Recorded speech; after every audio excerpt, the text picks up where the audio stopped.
The forcing with you may it be. Oh, I'm Yoda.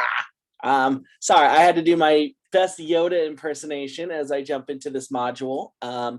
So just a quick reminder for those of you who are tuning in and watching this.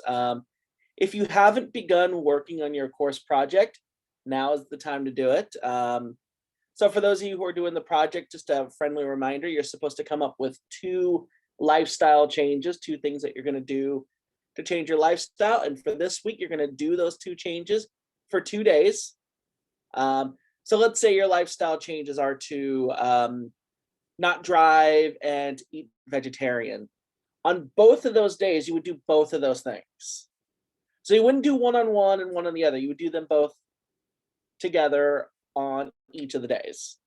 I just wanted to mention that before jumping into this content. Now we're about a little bit over halfway through the course, and so now I've introduced the project and everything. And what we'll actually be doing is over the next few weeks, we'll be talking, kind of tying together everything that we've talked about so far, including all the causes of climate change, and then what some of the consequences are. That's what we're going to be talking about in the next module. And then the last few modules are going to be mostly about the solutions and the social implications of climate change. So with that being said, today we're talking about the force. In my best Obi-Wan Kenobi impersonation. I already tried my best Yoda impersonation, but today we're talking about these things called forcings.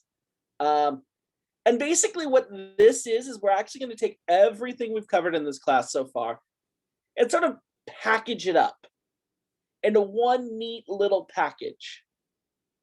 So without further ado, let's jump in. So before I can actually move on and really kind of finish this up, I do want to very briefly cover what we've already talked about in this class. So far in this class, we've really covered the context of climate change. So what climate change is, what's happening, how do we know what's happening by looking at the history of Earth's climate. And then we focused a lot on the causes. We've talked a lot about heat and energy, seasons, the greenhouse effect. We've talked about how we've messed up the carbon cycle.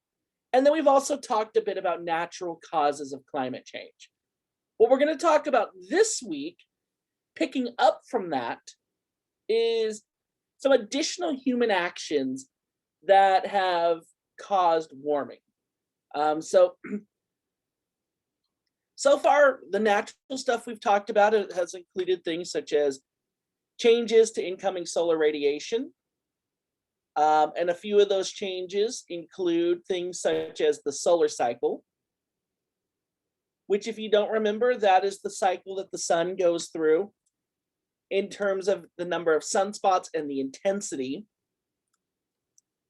that the intensity of the sunlight that it emits. And we know that cycle lasts approximately 11 years. And it really only has a tiny little influence on Earth's climate system. The other set of cycles that we talked about were what were called the Milenkovic cycles. And those had to do with the shape of Earth's orbit and the tilt of Earth's axis. Those can have a much more substantial impact on climate, but they take tens of thousands of years to occur. So they really can't account for how quickly we've seen warming in such a period of time, especially when you consider that we don't see more than 4, 5, 6 degrees of variation in a 10,000 year time period. And yet we've already seen a full degree in just 140 years. So those can't explain it. Those happen too slowly. Other things, changes to atmospheric composition. This can be caused by very sudden things, such as volcanic eruptions or meteor impacts. It can also be caused by very long-term processes, changes in the rate of photosynthesis, changes in the biodiversity of the planet. Those things happen very slow. So these are very here today, gone tomorrow. These are very, very slow. None of that can actually summarize what has happened to our planet in roughly the last 140 years. And then changes to land and ocean distribution.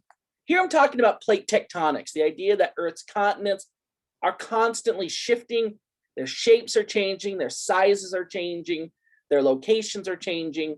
And each of those things takes a very long time. I'm talking millions of years to happen. If you want to watch two plates move alongside each other, you're going to be more entertained by watching your fingernails grow.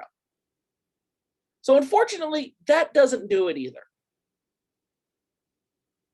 However, what does do it, what can actually cause very rapid warming, include things such as fossil fuel burning, which we've talked about already, which is basically taking a carbon reservoir that would take millions of years to lose its carbon and to make that change instant.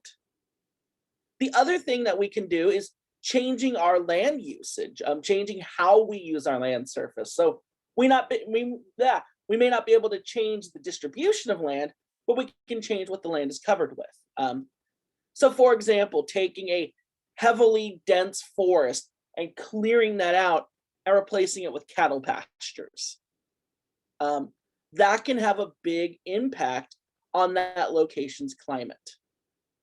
So that's the stuff that we've already covered in this class. What we're going to do in this module is we're going to kind of look at the remaining potpourri of changes and then tie it all together. So let's do that. Some of the other human impacts that we're going to cover in this module include things such as stratospheric cooling. And an old colleague of mine used to call this the smoking gun of climate change. And I actually like that term, so I've kind of stuck with it. CFC emissions and ozone depletion, how we've actually harmed our ozone layer. The emissions of aerosols, these little tiny things that float around in our atmosphere, and how they influence Earth's climate. And then this stuff called black carbon. And so each one of these things is another human impact on Earth's climate system. And so we'll cover them in this module. We will cover them in this module.